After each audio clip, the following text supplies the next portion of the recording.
नमस्कार, the deep dive में आपका स्वागत है। आज हम 30 नवंबर 2025 के कुछ सबसे ज़रूरी करंट अफेयर्स पर बात करेंगे और ये इस तारीख का पहला भाग है। बिल्कुल, हमारे पास आज रक्षा, विज्ञान, शासन और पर्यावरण से जुड़ी कई दिलचस्प खबरें हैं और इनमें से कुछ विषय तो ऐसे भी हैं जो शायद रिवीजन के लिए बहुत अच्छे रहेंगे। तो हमारा मिशन साफ है, खबरों की तह तक जाना और ये समझना कि यूपीएससी के लिहाज से इनमें क्या खास है। तो चलिए शुरू करते हैं। चलिए, पहली खबर रक्षा क्षेत्र से है और ये समुद्र से जुड़ी है। भारत ने अमेरिकी MH-60R सी हॉक हेलीकॉप्टरों के लिए एक बड़े सौदे पर हस्ताक्षर किए हैं। इनका एक बड़ा कूल सा निकनेम भी है, रोमियो। हाँ, ये निकनेम इनके आर यानी रोमियो डेजिग्नेशन से आता है और ये हेलीकॉप्टर्स वाकई बहुत खास हैं। तो ये सौदा क्या है और ये इतने खास क्यों हैं? ये सौदा दरअसल 7,995 करोड़ का एक फॉलो ऑन सपोर्ट पैकेज है। ये भारतीय नौसेना के पास जो पहले से 24 MH-60R हेलीकॉप्टरों का बेड़ा है, उसके लिए है। अच्छा, तो ये नए हेलीकॉप्टर नहीं है बल्कि मौजूदा बेड़े के लिए सपोर्ट है। जी, और ये लॉकहीड मार्टिन के बनाए हुए अत्याधुनिक नौसैनिक हेलीकॉप्टर है। इनकी सबसे बड़ी खासियत है इनकी multi mission capability. Multi mission मतलब ये कई तरह के काम एक साथ कर सकते हैं। इन्हें अक्सर दुनिया के सबसे बेहतरीन पनडुब्बी शिकारी मतलब सबमरीन हंटर हेलीकॉप्टरों में गिना जाता है। अच्छा, इनमें NIQS-22 ALFS डिपिंग सोनार और सोनू बॉय जैसे एडवांस सेंसर लगे हैं जिनसे ये पानी के नीचे छिपी पनडुब्बियों को ढूंढ निकालते हैं। मतलब ये एक तरह से नौसेना के स्विस आर्मी नाइफ जैसे हैं। बिल्कुल सही कहा आपने। पनडुब्बियों का शिकार करने के अलावा ये सतहरोधी युद्ध में भी माहिर हैं। ये अपने साथ MK-54 टॉर्पीडो और AGM-114 हेलफायर मिसाइलें भी ले जा सकते हैं। साथ ही ये समुद्री निगरानी और खोज एवं बचाव अभियानों के लिए भी परफेक्ट है। मतलब हिंद महासागर क्षेत्र को देखते हुए ये क्षमता भारत के लिए गेम चेंजर है। ये बहुत दिलचस्प है। एक तरफ हम अपनी समुद्री सीमाओं को रोमियो जैसे हंटर से सुरक्षित कर रहे हैं और दूसरी तरफ हम समुद्र के रहस्यों को खंगालने के लिए समुद्रयान जैसा मिशन भी चला रहे हैं। ये एक बेहतरीन ऑब्जर्वेशन है। बिल्कुल, इसे इसी तरह देखना चाहिए। एक तरफ डिफेंसिव पोस्चर है और दूसरी तरफ डेवलपमेंटल एंड एक्सप्लोरेटरी। और समुद्रयान तो भारत का पहला मानव युक्त समुद्री मिशन है, लेकिन सुनने में आया है कि इसमें कुछ देरी हो रही है सिंटैक्टिक फोम की वजह से। हाँ, ये सिंटैक्टिक फोम ये क्या चीज है? सुनने में बड़ा टेक्निकल लगता है तो टेक्निकल, पर इसे समझना आसान है। आप ऐसे समझिए जैसे आप सीमेंट में लेद की जगह लाखों छोटी छोटी खोखली कांच की गेंदें मिला रहे हों। अच्छा, माइक्रो बैलून्स। बिल्कुल, माइक्रो बैलून्स। तो नतीजा क्या होगा? एक ऐसी चीज जो कंक्रीट जितनी मजबूत तो है लेकिन वजन में बेहद हल्की और पानी पर तैर सकती है। यही सिंटैक्टिक फोम है। वाह, ये तो कमाल का मटेरियल है। तो ये मत्स्या 6000 पनडुब्बी में कैसे मदद करेगा? देखिए, मत्स्या 6000 को 6000 मीटर यानी 6 किलोमीटर की गहराई तक जाना है। 6 किलोमीटर? हाँ, उस गहराई पर पानी का दबाव जमीन के मुकाबले 600 गुना ज्यादा होता है।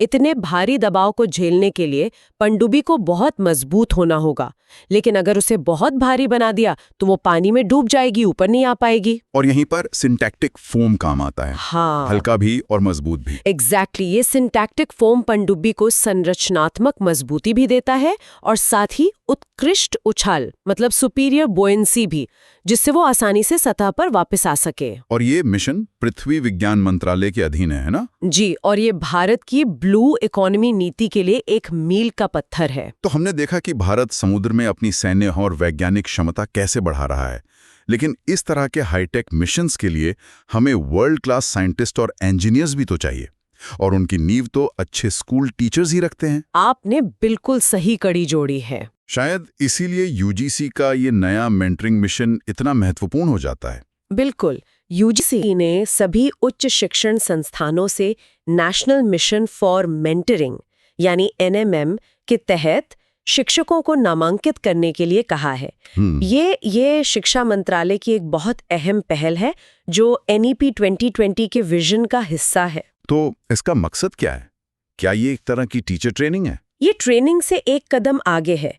इसका मुख्य उद्देश्य शिक्षकों के लिए एक मेंटरशिप प्लेटफॉर्म बनाना है, यहाँ अनुभवी पेशेवर और विशेषज्ञ, जिन्हें मेंटर्स कहा जाएगा, वो नए या युवा शिक्षकों यानी मेंटीज का मार्गदर्शन करेंगे।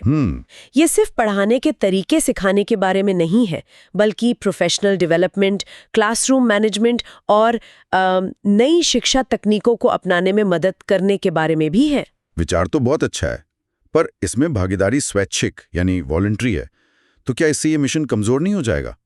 क्या अनुभवी शिक्षकों के पास सच में नए लोगों को मेंटर करने का समय होगा? ये एक बहुत ही जायज सवाल है और शायद इसीलिए इसे प्रोत्साहित करने के लिए सर्टिफिकेट और क्रेडिट जैसे इंसेंटिव्स की भी व्यवस्था की गई है। इस मिशन को डिजाइन करने और लागू करने की जिम्मेदारी NCTEE यानी राष्ट्रीय शिक्षा परिषद को दी गई है। अच्छा। और इसे पायलट प्रोजेक्ट के तौर पर 30 केंद्रीय स्कूलों में शुरू भी किया जा चुका है।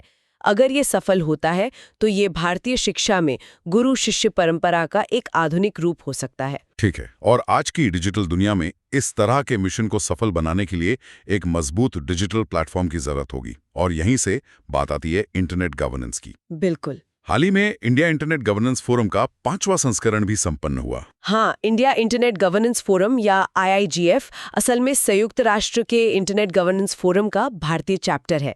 ये एक मल्टी स्टेक होल्डर प्लेटफॉर्म है। मल्टी स्टेक होल्डर, ये शब्द अक्सर सुनते हैं, इसका असल में मतलब क्या है? इसका मतलब है कि इंटरनेट से जुड़े नियम कानून बनाने की प्रक्रिया में सिर्फ सरकार शामिल नहीं होगी, बल्कि सरकार के साथ साथ civil society, industry, technical community और थिंक टैंक, ये सभी मिलकर चर्चा करेंगे और नीतियां बनाने में मदद करेंगे। मतलब साइबर सुरक्षा, डेटा प्राइवेसी जैसे मुद्दों पर सबकी राय ली जाएगी। जी बिल्कुल। और इस साल की थीम भी बहुत महत्वपूर्ण थी, advancing internet governance for an inclusive and sustainable विकसित भारत। ये साफ दिखाता है कि कैसे इंटरनेट गवर्नेंस को भारत के 2047 तक विकसित राष्ट्र बनने के लक्ष्य से जोड़ा जा रहा है। शासन से जुड़ी 2 और संस्थाएं भी हाल ही में चर्चा में थीं। एक तो राष्ट्रीय उत्पादकता परिषद और दूसरी CBIC। हाँ, संक्षेप में इनके बारे में भी जानना जरूरी है।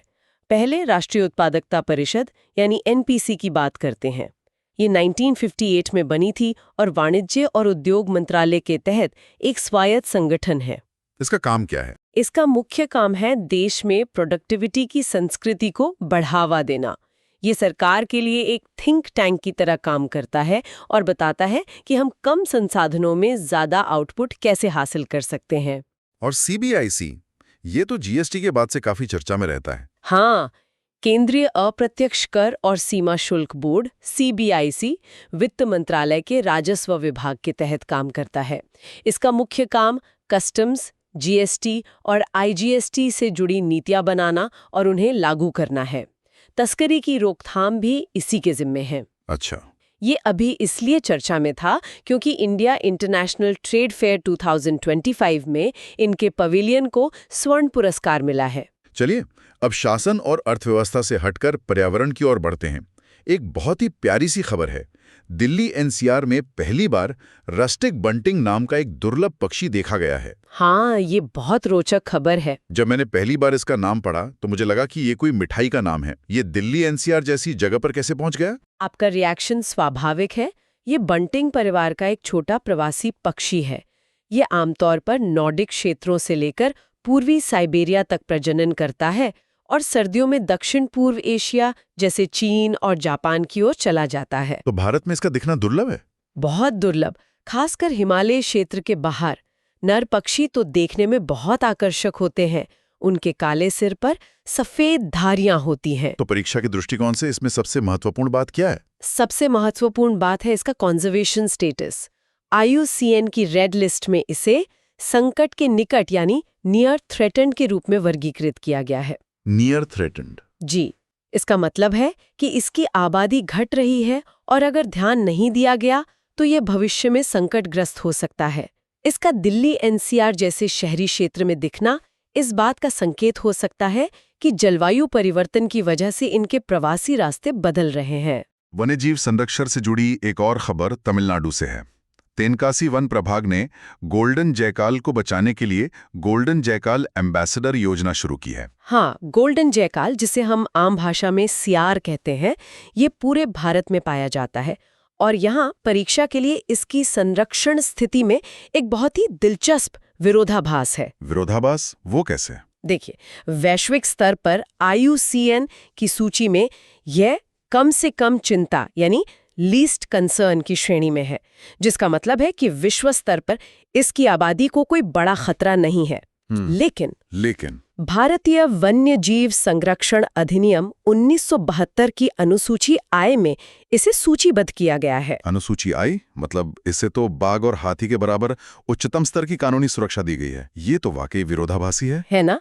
और ये विरोधाभास यही दिखाता है कि संरक्षण के प्रयास वैश्विक और राष्ट्रीय दोनों स्तरों पर अलग-अलग हो सकते हैं। हो सकता है वैश्विक स्तर पर सियार की आबादी ठीक हो, लेकिन भारत में अवैध शिकार और इनके आवास के नुकसान की वजह से इन पर गंभीर खतरा है। अच्छा, तो ये एक बहुत सूक्ष्म लेकिन महत्वपूर्ण बिंदु है। बिल्कुल। अब थोड़ा अंतर्राष्ट्रीय पर्यावरण की ओर चलते हैं। जापान की बीवा झील के पास 10,000 साल से भी ज्यादा पुराना मिट्टी का बर्तन मिला है। बिल्कुल। ये झील क्यों महत्वपूर्ण है? बीवा झील सिर्फ एक झील नहीं है, ये एक पारिस्थितिक और ऐतिहासिक खजाना है। यह जापान की सबसे बड़ी मीठे पानी की झील है और दुनिया की कुछ सबसे पुरानी झीलों में से एक मानी जाती है।